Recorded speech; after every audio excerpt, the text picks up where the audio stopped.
Oh, he's getting on, ladies and gentlemen. Were you all at the Ploughing Match earlier this year?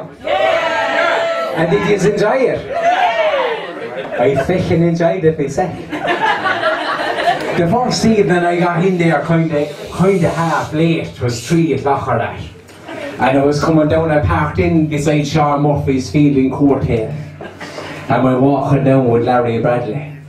And walking down anyway, I heard this bit of a whimper, a bit of a cry. And there was this girl in the car. "Please help me," she says. So I went over, "What's wrong?"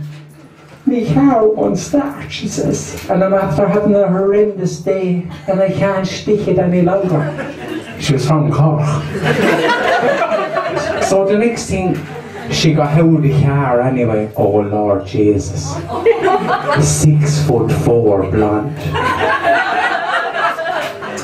With the finest pair of sandals on her. But she were fucking covered in muck, like she was after getting the wicked heart. You'd have to feel sorry for her. So for luck I had Larry anyway with me. Larry Bradley can fix anything with a lump hammer and a voice grip.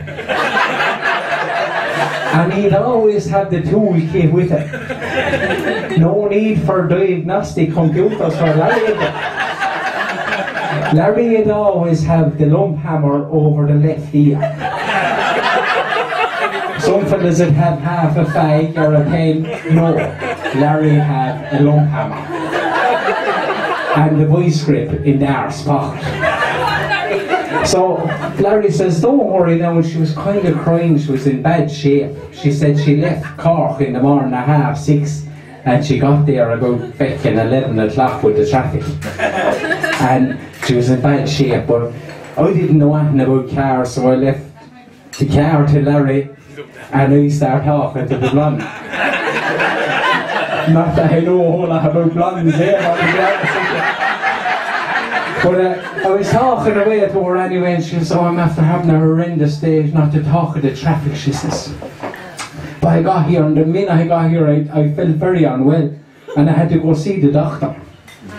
And I said, "Jesus, what was wrong?" Oh, she says, "I went into the doctor, and I felt very weak, and I went in and I said, 'Doctor, no matter where I touch myself, I hurt.'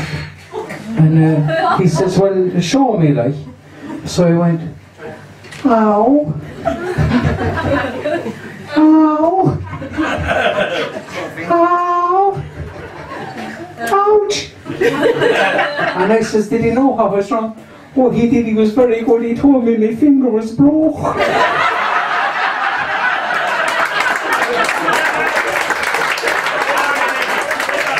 But that was grand anyway. But Larry with the lump hammer, in the meantime, was working away fairly strong. And Larry gave the old engine 2 tips of the lump hammer. It's like a magic wand. And he says, "Try it there now, missus." So she turned her over, started, no bother, this grand red sports car. "Oh," she says, "thanks very much, you have to save me, I'm so happy," she says. And he says, "Look, there was nothing major wrong," he says, "just shit in the carburetor." And she says, "That's grand." She says, "Well, how often do I have to do that?"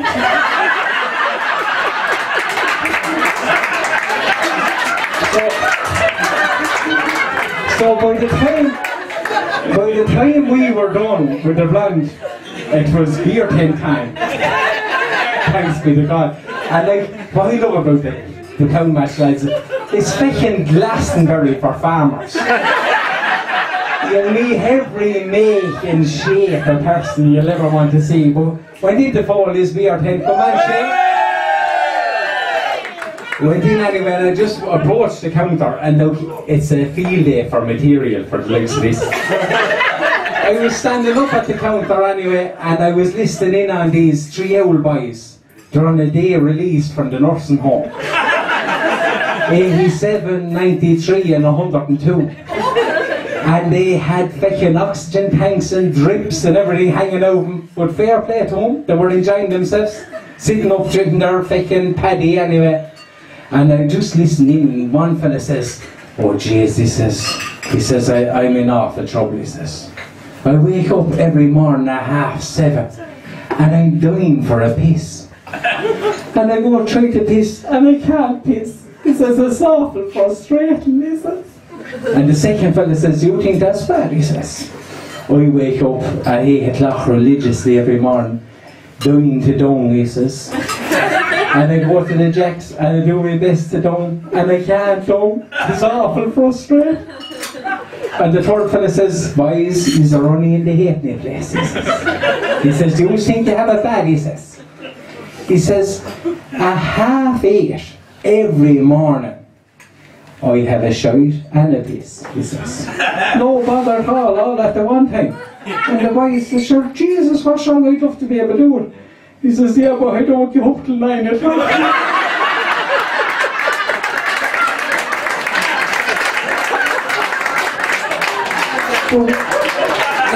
The beer tent is a great spot, because with that, this lad landed in anyway, and he went straight up. Maybe you saw him, an old boy with a beard and about 40 coats on. You remember that fella? And he went straight up to the counter, and he happened on Shane anyway, and he says, give us 2 pints of Guinness and 6 paddies. So Shane gave him the 2 pints and the 6 paddies. And he caught the first pint and glug, glug, like that, 2 big swigs of it gone.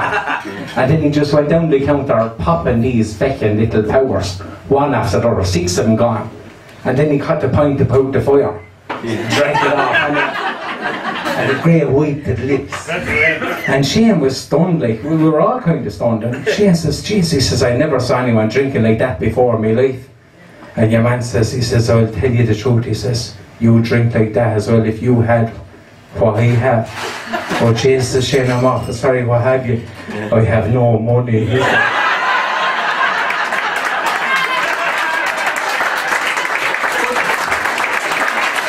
This all happened now in a few minutes. Like. This is like hot pot.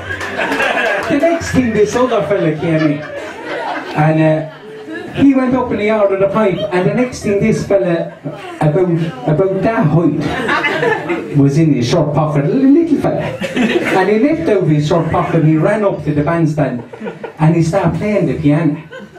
Fucking brilliant. He done Chopin's 5th Symphony in A minor, and he done it brilliant now. He was absolutely brilliant. And I says to your man, I says, Jesus, says, little fella, where did it happen on him? Oh, he says, row M, stand 333, he says. There's a genie up there, and if you give him €20, he'll give you anything you want. And I says, really? I says, yeah, but he says, be awful careful. I think he's foreign, he's from Leitrim or somewhere. He's foreign, and you have to be very careful with your pronunciation. He says, to be quite honest with you, I didn't really ask for a 12-inch penis.